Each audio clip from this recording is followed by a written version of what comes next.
Depression দুর্বলতা নয়, এটি মানসিক ক্লান্তি, কেমিক্যাল ইমব্যালেন্স। ছোট ছোট কাজও মস্তিষ্ককে সিগন্যাল দেয় তুমি থেমে যেও না। যে তোমায় বোঝে তার সাথে মনের কথা শেয়ার করো, মন হালকা হবে। দরকার হলে ডক্টরের সাহায্য নাও, এটা সবচেয়ে ভালো রিকভারির পথ।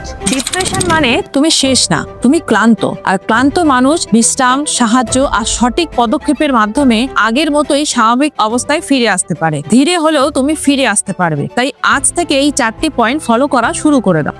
নাম্বার 1, শরীরকে অ্যাক্টিভ রাখো। প্রতিদিন এক্সারসাইজ করা, মেডিটেশন করা বা 10 মিনিট হাঁটা, এই কাজগুলি ধীরে ধীরে ব্রেনের কেমিক্যালকে ব্যালেন্স করতে শুরু করে। নাম্বার 2, নিজের ছোট ছোট কাজগুলো নিজে করলে মনে একটু ভরসা ফিরে আসে, আবার ভেতরটা দাঁড়াতে শেখে। নাম্বার 3, কোনো প্রিয় মানুষের সাথে 10 মিনিট কথোপকথন তোমার ভেতরের হতাশাকে ভাঙতে সাহায্য করে। শেষের পয়েন্টটা খুবই গুরুত্বপূর্ণ। যদি এই কাজগুলো করতে কোনো সমস্যা তৈরি হয়, ডক্টরের সাহায্য নিলে ঠিক কোন পথে চললে ভালো হবে সেটা পরিষ্কার বোঝা যায়, আর ধীরে ধীরে ব্রেন স্বাভাবিক অবস্থায় ফিরে আসবে।